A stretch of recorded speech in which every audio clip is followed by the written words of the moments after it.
Hello, everyone. Hope you're well.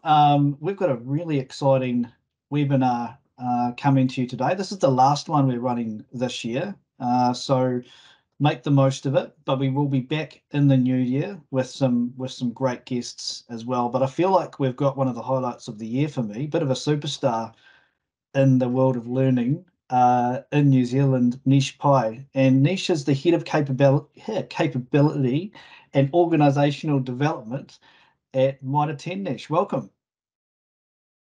Thanks so much, Reese. We have a short form for my very extensive title, and it's called C.O.D. I'm the head of C.O.D.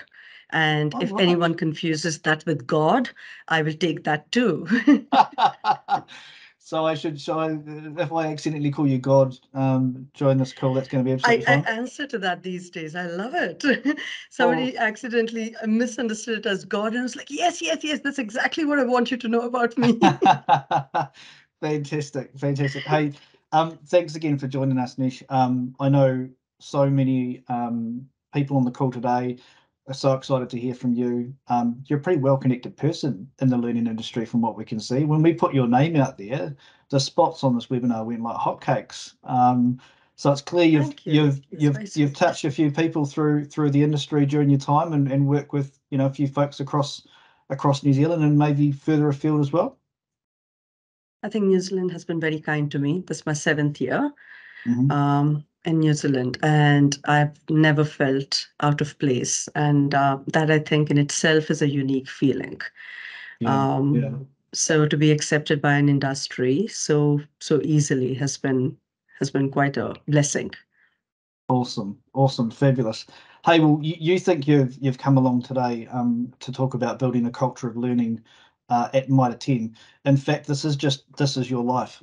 So I've got a bunch of questions that I'd love to ask just to get to know you a little bit Yes. better and also the audience too as well. So just a couple of ones for me. So for long-time listeners of this of Chameleon Live, they'll know they've got a huge passion for food. So, and I think we have touched on this briefly when we've met before because we shared a common, I guess, taking for the food and the canapes on offer at the Tech Fest last year up in Auckland. Not to drop you in it there, Nish. But if you were cooking a bit of a special meal for someone was coming around to your house for a bit of a meal, might be family, might be friends, what would you whip up in the kitchen for us? Oh my God. I like as you were talking food, there were extensive menus going through my mind because I'm absolutely Reese, like I love food. I think it speaks to my stomach and my heart and my soul and everything. Yeah. So the menu I would put on, I come from the south of India, Okay. a cuisine that's not very well known across New Zealand. Like you get a lot of North Indian food or representation of North Indian food across Mm. New Zealand, but South Indian food is sort of kept into the very tiny little eateries, and again, it's not really authentic food. So Right. within South India, I come from a coastal town called Mangalore, and Mangalore has possibly the best seafood and coconut-based food. So there would be Right. there would be loads of fish, lots of fish Okay. curry, lots of fish fry. There would be huge amounts of a crepe or a pancake called a neer dosa. There would be lots of chutneys, lots of flavors. There would be a green Oh, chutney, there would be red chutney stop for it. the yeah, and and there would be desserts made out of plenty of ghee and sugar because sugar is good for the soul. So yeah, I love to feed people. So yes, please come home. There's loads and loads of South Indian food to Oh, be yeah. sampled. So how close is that? I know a little bit about the geography of India. How close is that to Goa? Because I understand that the South India is that Oh, quite warm? There's quite a lot of heat in there. well, Yeah. well, an overnight trip, and Okay. it's on the same coastal area. So there's a Right. lot of similarities between Goan food and Mangalorean food. In fact, we even share the same language. It's a different dialect, but the Right. language is the same. Oh, fabulous. Okay, you've got me hungry already. And then last question before we move on to the juicy stuff. You're inviting three people to this wonderful dinner. Sounds like more of a banquet to me, to be honest. So this banquet, these three people, they can be dead or alive, anyone in the world throughout history. Who you taking along? And just so you know, I will be taking the fourth seat, FYI. Oh, yes, absolutely, yes. Man, I have two names that immediately come to mind. The first one is Trevor Noah. Yes, Um, yes. the South African comedian Mm-hmm. who went into the US market and is absolute superstar. I love his ability to sort of, I love anybody who can simplify things Mm-hmm. and take like a really gritty topic and introduce humor into it and make it more reachable. Nice. And I love that Yeah. philosophy of his, just the way he touches the even the worst of topics and makes it accessible to all of Yes. us and makes it funny and I Yeah. think is amazing. So Trevor Noah for sure. Um, well, eh, I have a huge soft spot for Sachin Tendulkar. Anybody who grew up in the Yes. 80s, India. So, well, I was more in the 70s. We won't go there. But anybody who sort of saw through the 80s and 90s of India, like our childhood was built by Sachin and what he Mm. did. Yeah. On field, off field, he's hugely revered. Every time I go to Bombay, I make sure I go to his restaurant in Bombay, which has, Oh, the wow. Maharashtrian, the coastal cuisine, the cuisine I was Okay. talking about. He's my personal superstar. So absolutely Sachin Tendulkar. Mm-hmm. And well, the third person, mm, very difficult because I haven't really thought through. I've always thought through the top two people. Who would the third person be? Who's really top? I think somebody really controversial. Oh, yeah. And Now we're I don't know talking. the person, but I want somebody who's a right-wing conservative because Right. I want to understand how you think the way you think and believe the way you believe and why you're so sure of the way of the things you're sure of. So somebody Right. extremely right-wing could be an Indian. There are plenty of us right-wing. Could be Yes. anybody international. Yeah. Yes. Okay. Yeah. Well, I can think of a few people that would fit in that box. So we won't go there. But I like that. Geez, I think you, Sachin, and Trevor would have a great old time in this right wing. They would, especially with the hair all the same. I think they would Absolutely. absolutely share hairstyling tips. Yeah, I'm a big Sachin fan too. We can talk cricket on another call at Yes, some other stage. absolutely. Um, okay, thank you for sharing that with us. I feel like I've gotten to know you a little bit better already. So let's dive into Mitre 10. So we had the pleasure of meeting each other when you were working at Douglas Pharmaceuticals. That's right. You worked with a mutual colleague of mine, Josh Webster. Josh is obviously still around, and I know you've done a bunch of work with him over the years. You kicked some very big goals at Douglas, and we've talked about that before. Um, but I guess we're here to talk a little bit more about Mitre 10. Yeah. So tell me about what's your understanding of what you would describe as learning culture? How would you describe that? I think some things remain the same no matter which organization you move to. I will speak a Mm, little bit about what's unique about Mitre 10 in a bit, but what's common is uh, the way we define a learning culture. The way we define a learning culture is you build the capability and confidence of everyone within the mm, organization. And to make it as simple as possible, you could go to those two important words. How do you build the capability? How do you build the confidence? Now, having said that, um, it's I've started to, I think, mature a little bit in my understanding around the learning culture. And I think the more mm, organizations you work for and the more diversity you see in what's required, you start to go from the basics to what's more nuanced. And one of the things that I've questioned myself is on the nomenclature of this learning culture itself. And lately, if you ask me what's the learning culture at Mitre 10, I sort of push back and I say, I don't want to talk about the learning culture. Can I please talk to you about the leadership culture? And can I okay. speak to you about the change or adaptability culture? Mhm, Because I believe that as learning leaders, the more we have invested in talking about learning cultures, we have gone down a path which hasn't been deeply helpful. Look at some of the big rocks on any learning leader's radar, even today. Uh, mm, Learner engagement, stakeholder engagement, application value of learning, sustainability of learning. Why don't I get, top of mind recall, value? Why don't I get that time at the top table? Why is learning not the single most important thing that an organization invests in? Because we're talking about things, we're talking about learning culture. Learning is like the code an IT developer writes, but the UX is different. And we need to talk about the UX. What do people actually see? What do they use? What is actually beneficial to the business in the long run? And I think we need to change our language, and that has become very apparent to me in the last 2 years at Mitre 10. When you're in an organization where knowledge is power, and I have been in 2 organizations now, where cerebral power is absolutely the top table conversation, it becomes easy to sell learning. But here at Mitre 10, it's about customer service. Right.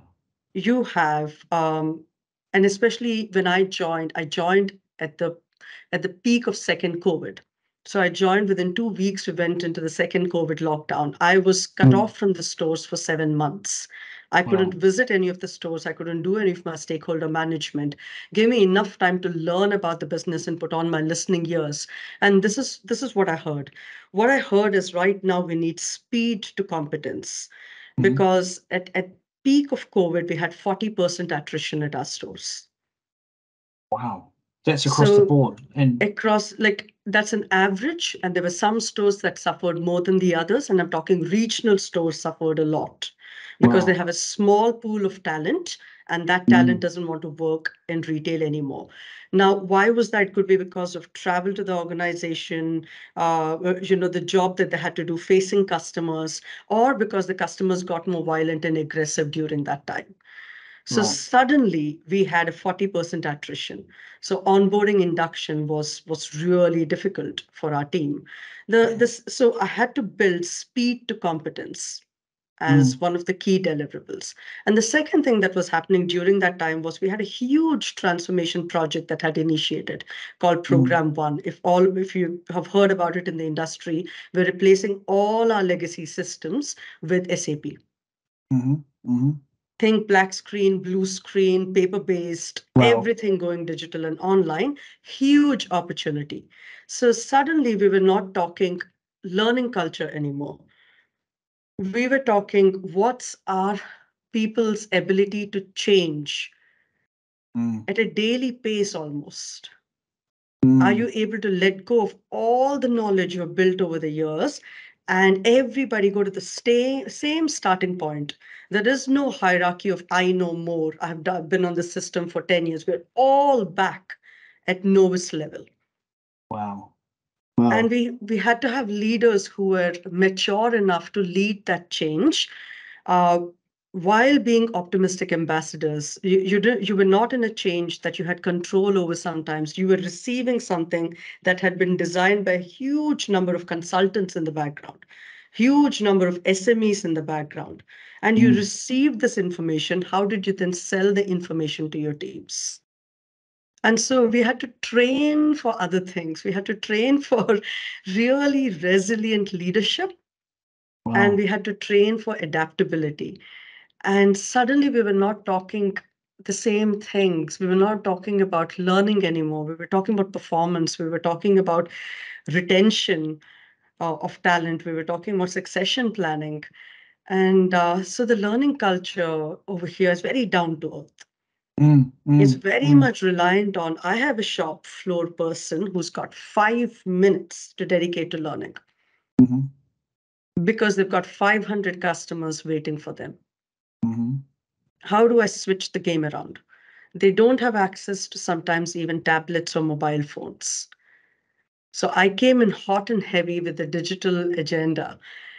I had moved from let's use every tech in the book to going to AR and VR. And I'm a magpie, you know that about me, Reese. I love every technology, learning technology that's ever there.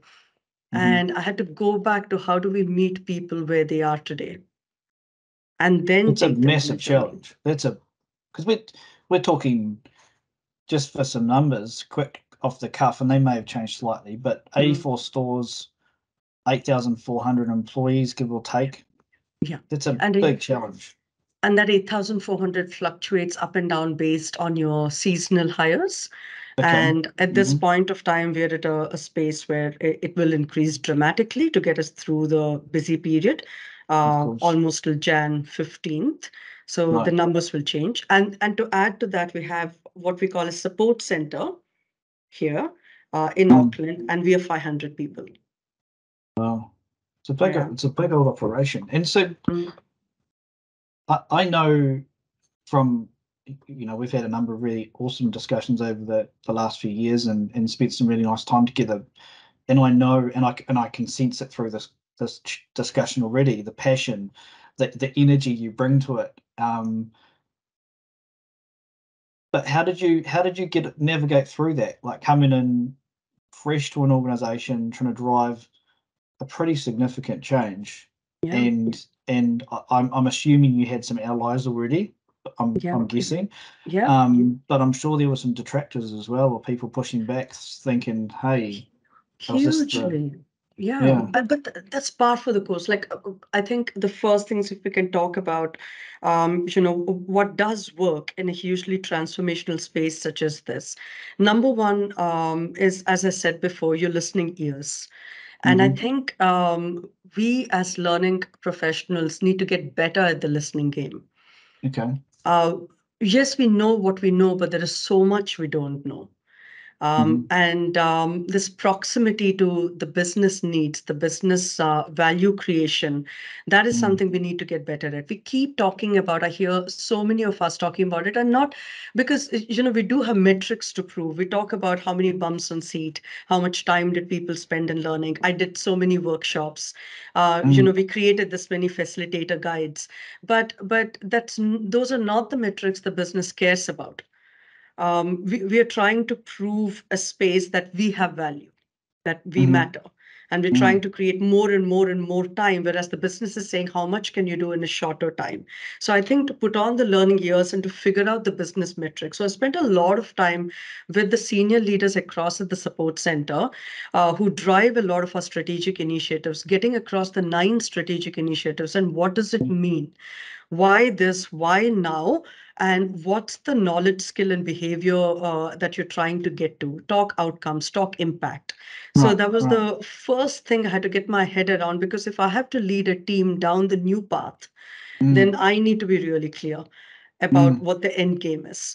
So that was a huge part of the time. The second investment that I had to make was, yes, the support center voice is important, but it's even more important for me to hear the 65 different store owner voices.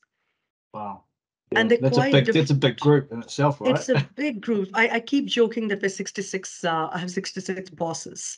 Right. And so what are the forums where they get together to make it easier for me?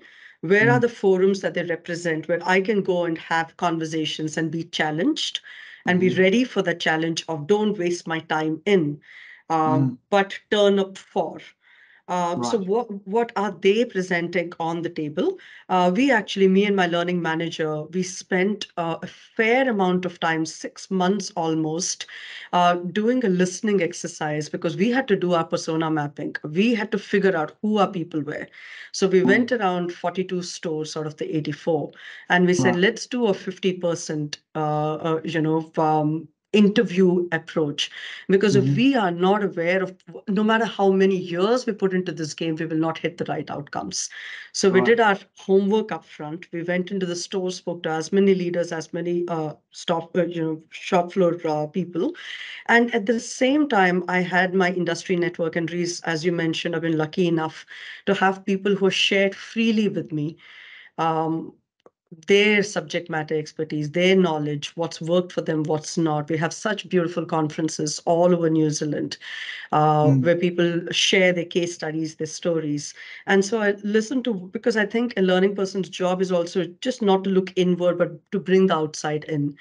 So what are the rest of the organization saying, and what am I not even thinking of because I'm so caught up in the everyday realities of my own organization and the constraints that they have been speaking to me about. And you can get caught, you can go down this little, Yeah, you know, you can spend a lot of time doing that stuff as well, right? Like, yeah. And sort of tell yourself you're doing mission critical stuff and I'm listening to my stakeholders, but our stakeholders need to be challenged as well. And it's our job to be thought leaders. So to go out there and to hang out with other thought leaders. So I think these three things are something that I do on a regular basis. I do that monthly schedule mapping for myself. How much time did I spend with support center leaders right, listening? How much time did I spend with the stores getting feedback? Asking them what matters the most. How much time do I spend with my industry, peers, s- stealing from them, yeah. and and giving myself absolute freedom to steal from them, and not having to reinvent every single thing from scratch. Oh, yeah. Well, he's such a journey you've been on in such a short period of time, isn't it? Like, It is. It's been a growth. I swear. Like I feel like I wouldn't exchange these 2 years for anything else I've done in the last decade, maybe far more. out. That's really cool. And Yeah. who were your, where did you, was it support across the board once you went out to the stores, and Well, you had, variable. yeah, Variable, variable? because you have your early adopters and you have your Yeah. people who are waiting for the critical, mass decisions to happen. Like, do I go along? Do I not? And then there are the resistance groups. And I have found it very intriguing to figure out why people resist. Mm-hmm. And when you come down to it and you speak to people who are, and it recently happened, we had something that we had launched on our brand new learning management system. And I went into something that we call a store operating council. And we were talking about something that, according to the stores, did not land at all. Right. And there were two ways I could have gone with this, gone really defensive and stood for that functionality because we had put in a lot of time and effort from my team's side to launch it. And we Yeah. believed in that functionality. Or two, sit there and listen more deeply. So when I did approach the person who was the most vocal, it was such an enlightening conversation because that person then reciprocated with time, energy, and effort of her team. Right. And she took me through exactly what happens in the day of a person who uses that functionality. How Mm-hmm. many minutes does it take to go from step 1 to step 10? And what Right. are the barriers in each one of the steps? And I think this kind of time that you spend with the resistance without, there are two parts to this reason. As I'm saying it, I'm also challenging myself. So there's this one part, you have to listen very deeply. But the second part is you have to be strong enough to know when resistance is fear. Okay. Yeah. Yeah. And when to step back and Uh, yeah, when resistance is stubbornness to change. yes. And you've got to be able to recognize when is it based on logic. And I listened to that stakeholder because she was absolutely able to show me what the pain points were, and she spoke to it so rationally that it made Mm, sense to go back to the drawing board and look at our process and to change it mm, and say, mm, right, we're mm. not customer aligned right now. Go back. You've not designed it right. But on the other hand, there have been changes where we have said we need to mature as an organization. Tell me what's stopping you, Mm, mm, and have those brave conversations to say, if what you're telling me is discomfort because this is new, these are your support systems. yep, yep, And yep. I'll hold So your we, hand as much as you want. yep. So we recognize change is hard sometimes, but we have to go on this journey together. Yeah. And Yep. and so I think it's a time you give yourself to pause and sit back and say, why is there resistance? Mm, mm, And then but I spend a lot of my time, lot more of my time on the early adopters who are ready to pilot with us, who are ready to give us really constructive feedback, who say to us, I devote the time of 15 of my folks with whatever you want to try. And mm, I'm with you in every forum and I'll talk about the work, like you're my learning partner. mm. And I put in a lot of time and energy there as well, because Yep. that's the tipping point, where Very you get cool. your early adopters to speak about your work. Yeah, yeah. So I'm gonna touch. I want to go into talk about the learners a little bit more specifically in a moment. But if you talk about those stakeholders, your 66 bosses throughout the country, all great people. How did you demonstrate to them that this is working? How did you show them that, hey, we're onto something here. We're spending time on the right stuff. Yeah. Our leaders, our store leaders are doing the absolute right thing. They are listening to their team members' voices, and that's where the real test of learning lies. I went into a learning session. Could I use any part of it immediately? Okay. So we went back to our team members and said, what are you looking for in great learning? You tell us, what will you actually use? What makes sense for you? And it was so interesting, the things that they came up with. And this is where we've gone back and said, this is where we'll create value. Number one, this saying it should be easy. I'm very time poor. I've got a customer breathing down my neck every few minutes, and I've got my core job to do. If you're telling me that I have to go to the back of Beyond and sit for hours on end doing a click, click, click, click exercise, and all you want out of it is a checklist, ticked off, it's not creating value for me. No.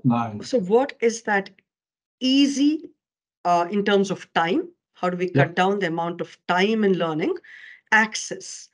Accessibility is a huge issue for us to switch our mind to when can they access learning and figure that out and make it in the flow of work. And the third one around ease is simplifying the language. I can't tell you how much we have started to simplify our language. Okay. Stop talking fluff. Yeah. Stop talking in about words that make you sound good. Speak in language that immediately simplifies the ask and the learning. Yeah. So we spend a When two lot words are of better than time. five, right? Yes, yes, yes. Speak like a normal person would. Like Reese, you and I, we sat in a conversation. What's the language we use? Versus this Let's is a be real. conversation. Yeah, which is the language that impresses people. And we do that all the time in our learning. We do it all the time because we want to show how professional we are. Yeah. But it's consultant speak at the end of the day. So move away from that, right? And do the real person speak. And so that was the first thing we had to do. Redo our language, simplify, simplify, simplify, make it shorter. The second thing they were asking us was, give us something we can try out. So reflection and application became huge elements of our learning. Okay. What can we do to give simple assignments that, again, are easy for them to do in the flow of their work? Is it a one-on-one meeting? Is it a team huddle? Is it a customer service board where they track the key metrics? Is it a simulation scenario that they can do in 5 minutes and figure out if they've done it the right way? Is it a cheat sheet? What is it that they can apply immediately? Okay. And Cool. that defined our engagement with them. So don't do a spray and walk away. Stay with the learning process with them, because that was the biggest thing that the store owners wanted to see from us. Are you here with me through the sustained process? Make it easy, stick with them through their learning curves. And the third thing they were saying is, I hate learning alone. Retail people are social creatures. Yes. We love collaboration and shared spaces. If you make something available to us where we can hang out with our peers across stores, and that is where the money is. That is where the money is. Like, stop talking about the 84 stores. Talk about cross-store collaboration. How do we get people to share their new ways of working, learnings that they have got, a small little tips and tricks and techniques on a larger scale? So we put together a 5-way approach to learning, Reese. Number one, face to face will always be there. Digital toolkits to make sure that we were available, just when you need us, short digital bites. Then we said learning champions. We need people from each store who's joining our army. we can't do this alone from Auckland, the support center, where we are sort of away from the voices of the stores. So, who are the learning champions who will come along with us, and we will build you up as the future leaders of tomorrow, but you Right. help us carry our messages into I the see. So there's a stores. two-way. Yep, I get it. Yeah. Yep. Yeah. So, it's an emerging leader program almost for us. Mhm. And then we have the learning communities, and that's what I was talking about, that cross store teams meetings, teams channels, forums where you can come in and showcase, where you can talk about things that actually are pain moments for you. But I also talk about the moments that matter. Share, share, share. Mm. As many collaborative networks as possible. And finally, the last one that we're really trying to get better at is to build that knowledge hub where we become like not the Wikipedia of learning, but the Google of learning. You Nice. ask a question and there is a response, and it cuts out the whole thing of I look at a 20-page process guide to look at one screenshot. Yeah. So, Give me how what do I I need get? when I need it. Yep. Yes. So, we're Yep. looking at many tech spaces in that. Mm. There are many SAP vendors, there are many external vendors that we're looking at right now who can help us build that support model. It could be Nice. a person at the end of a line, which is like a helpline, or it Mhm. could be tech enablement, which will give you the answer as soon as you type in a question. So we're in that fifth phase right now That's an where we're exciting one. trying. Yeah, but all five have to be in full force for your, I think, change culture, your leadership culture to actually flourish. Yeah, yeah. And what I love is, I'll just touch on it really quickly, is that social side of it, how you've threaded that into a few of those, the five Yeah. aspects. Because I think particularly in the last couple of years, when it comes to COVID, there's been, Mm, out of necessity in a lot of instances, there's been a move away from face-to-face workshops, and absolutely. and people have missed that because they're like, oh, that's been our opportunity for social engagement. It's like, Yeah. hey, you can still do that stuff Mm, and still move away from workshops if you want to. And it's just about absolutely. providing different vehicles or mechanisms to Mhm. harness that, right? In fact, in one of our biggest, like as we have gone into in our transformational project in agile or a cluster based approach, we've also had to do quite a few of our system based learning Mm, as a waterfall approach. At one go, all 84 stores have to do some basic learning before they're ready for their store learning. okay. And we have seen that when we put it on webinars, and we invited hundreds of people to learn together, it still worked. We are ready at this point of time. We are ready to take on learning in different ways. Mm, You could sit there and say we've always done it a particular way and be in a world of constraints, or you could take baby steps to say, okay, what's the most value add learning right now? Let's challenge this learning and put it out in three different ways and see what lands. experiment. I Yeah, love it. Yeah. yeah. I I, yeah, I cannot get enough of experiments. and we've got to get into that pilot approach, and we shouldn't be scared to say we'll try and we'll fail, and it's okay. Mm, Because as we're moving through a change and a transformation journey, all our stores have to get really good at this failing and mm. relearning approach.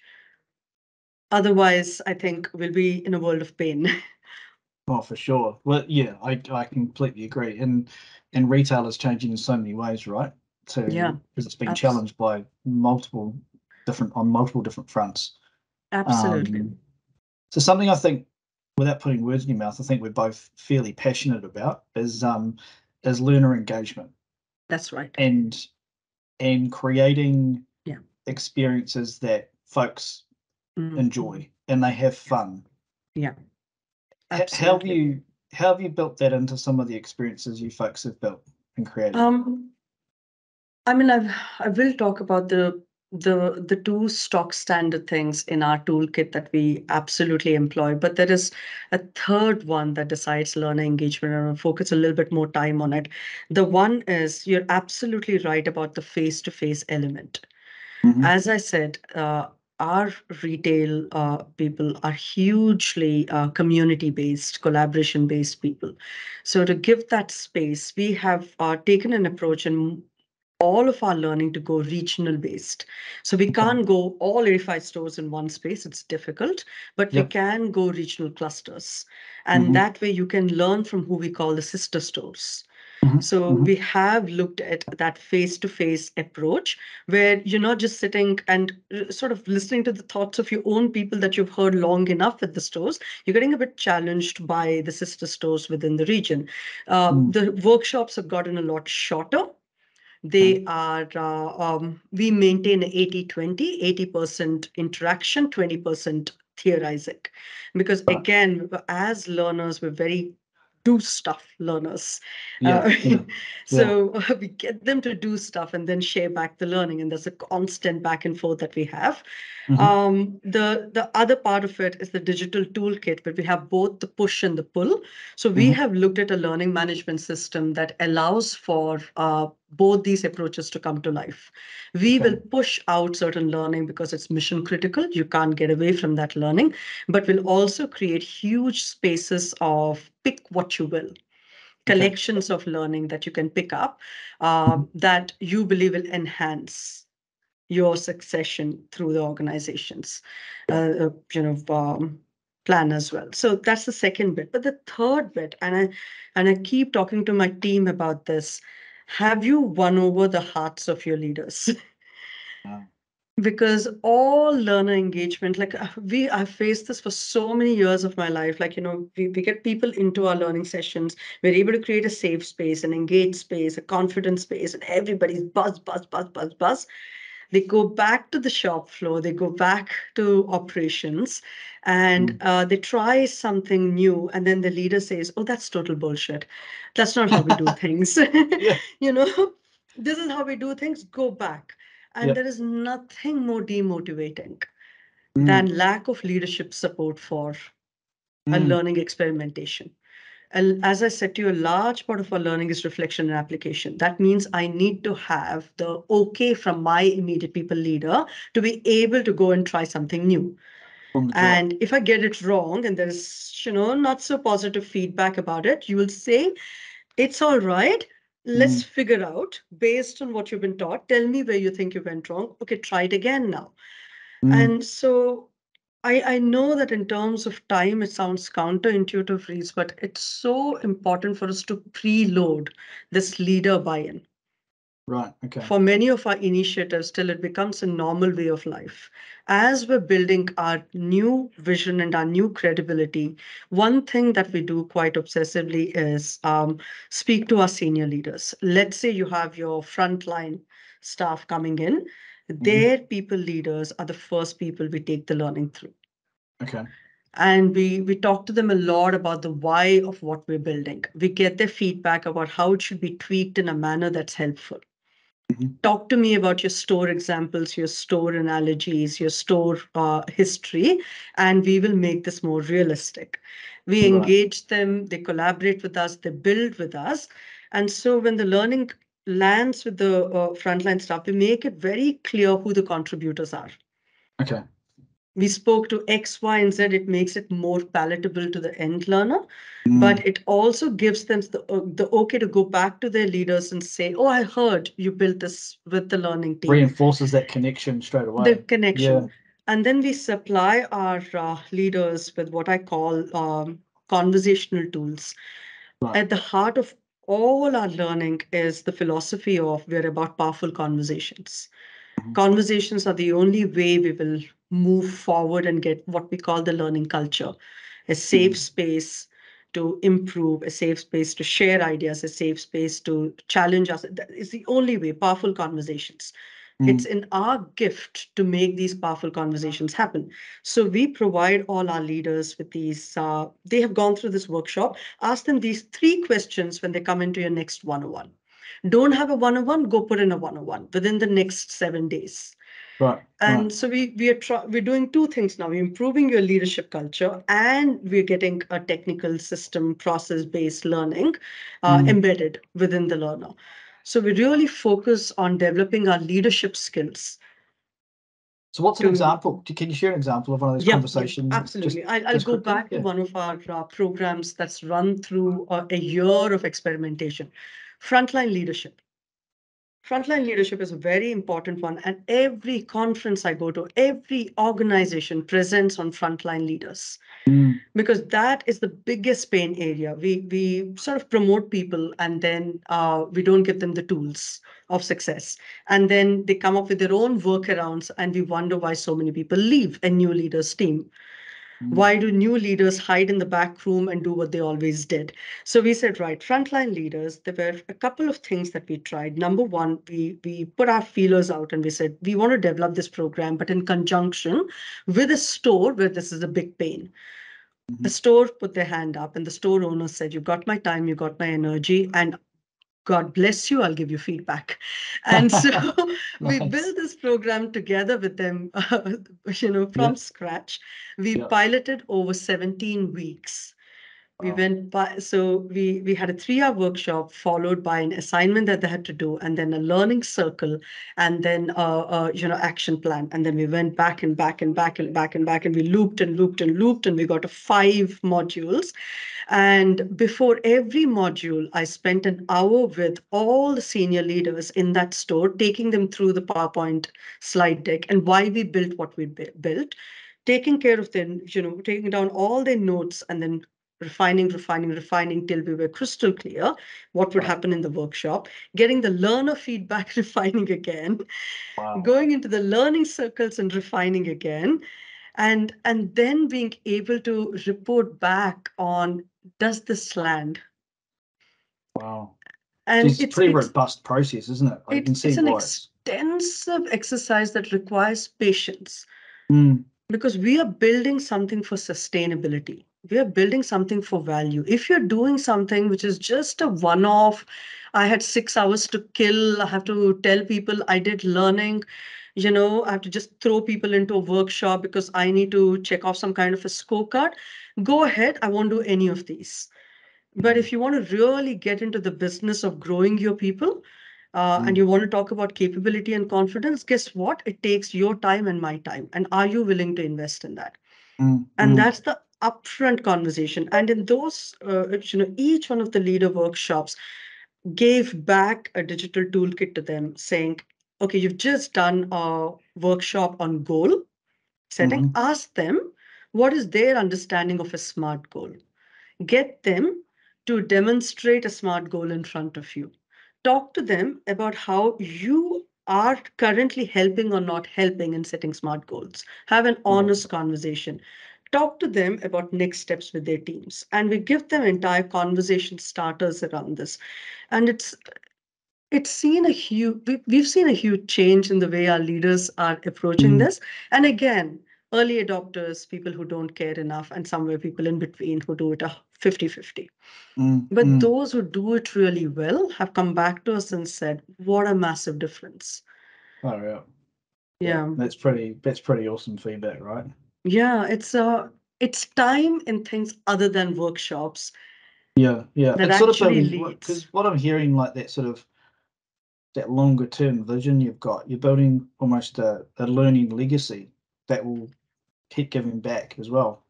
A thinking process, Yeah, because learning happens outside a classroom, and we've said that for years now, but we yeah, don't live it enough as a yeah, learning yeah, team. Our yeah. job is to make our leaders provide those thinking and learning spaces in daily conversations. When Mm, I coach a person, how am I not telling? How am I mm, asking? How am I listening? What are those questions you can give me as quick questions? Because you know what, I've never done this before. I'm really scared. I don't yeah, know how yeah. to create a safe space and a listening space and a coaching space. Give me 4 questions. All I need is 4 questions. Give them that. They will do it again and again and again because you simplified the ask. Mm, mm, mm. We need Wow. we need rituals and habits, right? We don't need theories and models and concepts. We don't. Yeah, yeah, and it's the system. Well, it's the systems behind those habits, right? Because that's what Yes. delivers. That's what we can fall back on in times of Yeah. stress and all that sort of stuff. We go back Yeah. to those, we will be okay. Um, hey, you've been so amazing with your time, and I know you've got heaps to get into today, and it's a busy time for you folks. So, just a couple more quick ones, Hmm. Nish, if Hmm. that's cool. Yeah. Um, so I know you've got this concept, and I hadn't heard of it before you'd mentioned it, to be honest, but it's around activating your learning champions. Yeah. So are they your store leaders, or are they different? Who are those people in the organization? They're the people who actually do the learning job on the shop floor. And we've seen a large diversity of names that come up. And one thing to understand around Mitre 10 is we have our megas where we've got hundreds of people. And then we've got our Mitre 10s where we've got 10, 11, 12 people. And those 10, 11, 12 people don multiple hats. So we have to be very clear about the ask as well. And so with the SME game, we played it quite differently at the support center and quite differently at the stores. With the stores, again, we've simplified it to say, choose amongst two things that you'll help us with. Number one, we will give you scripts on how to do your biggest problem area, which is onboarding and induction. Yeah, of course. We will give you that. And you try it out and you tell us, and we'll build it with you to make it more customized, including giving you edit access to all of our stuff. And the second thing that we've said is, right, you're a thinker, maybe not a facilitator, and we get that. How about we give you access in our learning management system? We bought this new learning management system because it had a role called an author. And we want to decentralize learning as much as possible. And going back to the very first conversation Josh and I had about learning, we were both passionate about one thing: democratizing learning. Give it back to who it belongs to, stop being the middleman.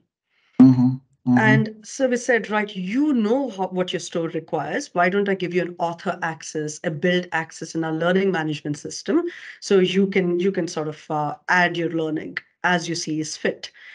So we played it very differently. If you're a facilitator, it's a different set of soft skills that you have to learn. It's about the whole facilitation of large groups, one-on-one coaching, handling change, resistance, and all of that. Whereas with the authors, we have looked at get off the digital tools, just figure out what are the key learning outcomes that you want. What should the learner do at the end of your 5-minute video? So we've turned it into a performance conversation in those conversations. Right. Okay. Yeah. What should they do? Because you've got 5 minutes to get them.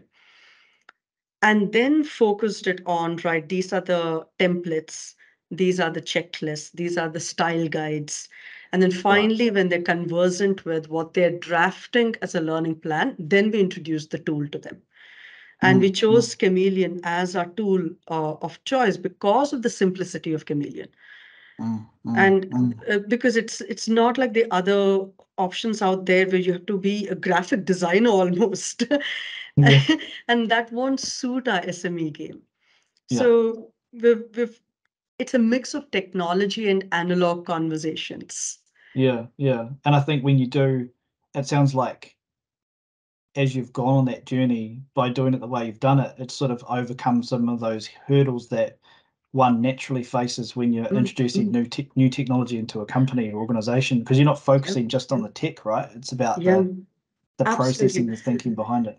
But also the SMEs and the learning champions will always be your early adopters. So the other layer we've had to build is programs around digital confidence. And we work with a governmental organization, fully funded governmental organization, which allows us to look at those 20% of our population that doesn't like new tech. Right. Okay. Fascinating.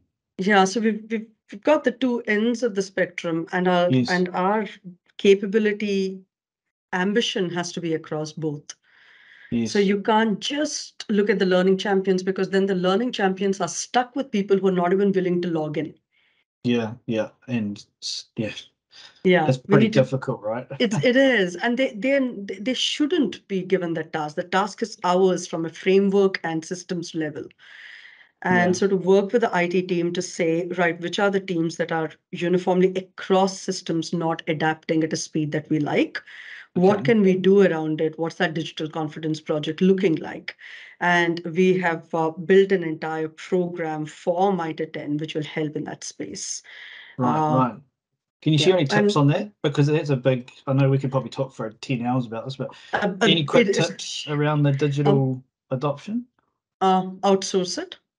Okay. Yep. Yeah. There are Yeah. there are governmental organizations that are willing to work with you because it's fully funded. Okay. And they have national reach. Right. Right. Don't spend your team's time on this because there are experts available to you, and there are plenty of vendors in the market who do this. They know the industry. They have their facilitator guides, their learner guides, their learning material, the scenarios. All you have to do is give your learning vision to them, saying we run learning this way. Can you make Right. sure there is a reflection, application, leadership support, and all of these, and practice, practice, practice built into it? And you hand over this digital confidence to them, and Yes. they will build and deliver it for you. Oh, wow. Geez, is it tip? Free of cost. Why haven't we talked about this, Nish? Why haven't we? Because Is this your secret? Is no, this it your? wasn't. I've been talking about it to anybody who's listening because I'm I'm listening. I'm so all ears. deeply passionate about I can digital see. confidence programs. We are not doing the right thing by people by saying, "Oh, you don't like tech? Well, you have an option. Jump out." No, Yeah. we Yeah. have. If we believe in a culture of care, we care for every single team member, all 8,400 of them, and Right. we will Right. meet them where they are. And if where they are is resistance to even logging in, I'm with you. Yeah. Wow. That's an awesome takeaway amongst everything else, of course. Yeah. That wasn't the highlight. One of the highlights. That's right. Hey, I'm gonna let you go. I've got one more question for you, if that's cool. And that's around that you've gone on a journey, and I know you went on a similar journey at Douglas. So Mm, you're well versed with going on this sort of path. When you're working with, whether we call them learning champions or whether we call them mm, SMEs, sometimes I have discussions mm, around with people who would consider themselves to be learning purists mm, around giving people the keys to the kingdoms, so to speak, and mm. giving them the ability to start building content and so on and so Yeah. forth, and feeling and having a lot of pushback on that. Is there any Mm. sort of words of wisdom you'd share with people in the industry around that, or Yeah. around giving it a go? Because I guess I'm part of the niche, Josh Reese trifecta on democratizing content. So we're passionate Mm. about the same thing. But any tips can you share on that front? Um, from the learning team, we have to learn to let go. Okay. I've seen that the biggest barrier sometimes is our own team because we're so Mm, used to being in control of the learning narrative. okay. You've got to let go of a lot of control in order to be able to democratize learning. It won't Mm, always happen in the way you think is perfect, yes. Okay. but you've got to let go of the need for it to look perfect and for it to go into a system that works for everybody who's been involved. Mm, The second thing I think I've learned over the journey is how to sell it better because okay. it needs to be sold in a manner that makes sense for the business because literally you're asking for their time to do your job. If I simplify that whole game, Yeah. you're Yeah. You put that saying really to nicely. Yeah. Yeah. yeah, Yeah. so they'll be like, what do I pay you for? Why is my person sitting here and creating content? Why is my person? And there are two things that we've spoken about: saving of time, because no matter how much of learning we do, and no Mm, matter how much of content creation we do as a learning team, um, the queries and the problems and come help me and the hand holding eventually comes back to the SME, the one right. who's built the system, designed the system, the one who's the the knowledge expert. Mm, And we mm, say to them, you worked with us on this, and it'll reduce the number of people coming piecemeal to you because I have not done a good job taking your brain and putting it into an e-learning module yes. or on paper. Yes. So Yes. you have first dips on what I say. It Nice. will reduce, and I will make FAQs out of everything you say to me. I will create cheat sheets. I'll create easy modules. You will sign off and everything. You have complete control over the knowledge game. And they want that because sometimes I think that's how they build trust with us. So you've got to sell the saving of time. We have a false economy, or have to put in 40 hours over here, but no, I'm saving you 400 hours on answering the same question again and again by 84 stores. And you've Yes. got to show that mathematics to your SMEs and their leaders. And the second thing is, again, just like any other learner, you've got to tell them, I'm in this with you for the long run. Mm. I will sit with you and refine. I will sit with you and take all your feedback. I will listen to you. I will handhold you how much ever you want me. And if what you want is freedom to experiment and try something on your own, I'll also learn how to back off. Mm. Mm. And that's a key And part. And because that's where people like yourself and your team, they have so much experience in doing that stuff, right? So let's make use of it. yeah, and but at the same time, to know when a person wants to try something new and not to be the stick in the mud. No, no, no, no, Yeah. no. Learning is not done this way. How do you know? They know they store the best. They know their learners the best. Give it a go. And if it Yeah. fails, so what? You take the blame, protect them because they are batting for you. Exactly. That, yeah, for sure. And good ideas can come from anywhere, right? I remember Absolutely. someone really smart said that in a book I've read some stage, but good ideas can come from anywhere. They don't have to come Yeah, from the top. They don't have to come from leadership. They don't have to come from learning. absolutely. Completely. So, Yeah. yeah, letting go of control is the starting point, though. If you Okay. want all the credit for the learning, we'll never get to a good place in Yes. creating a culture that matters. And I think that's a really nice place to finish up. What has been an amazing discussion. Thank you, Nish. And Thank you so much, Reese. Thank I you. I've when we loved just talk, voicing. Yeah. yeah, oh, it's been amazing. I think like when I talk to you, time just flies by. So I'm really really excited for what's going to come out of this as well in terms of some offline discussion too. So appreciate your time. Thank you. Absolutely. Thank you so much, Reese.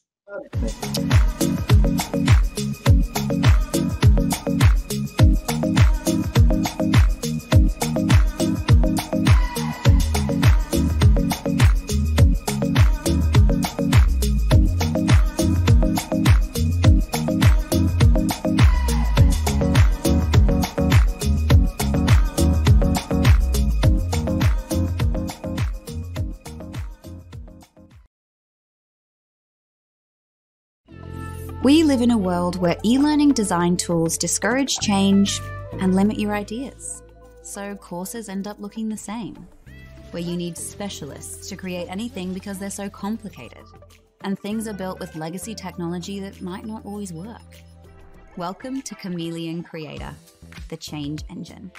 A fully responsive authoring tool built with a design-first attitude for the next generation of the web. Gone are the days where you need to worry about coding or ensure it's compatible for all devices. We do all that behind the scenes for you. It doesn't matter what color or shape your brand is, it will look like you.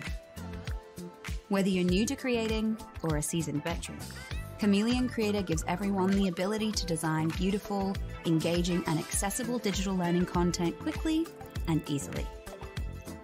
Rapidly create content from scratch. Build amazing interactions. Design for your brand. Test with your end users. And deliver a beautiful learning experience just like that. Use Chameleon Creator on any learning management system or simply host and report on our platform.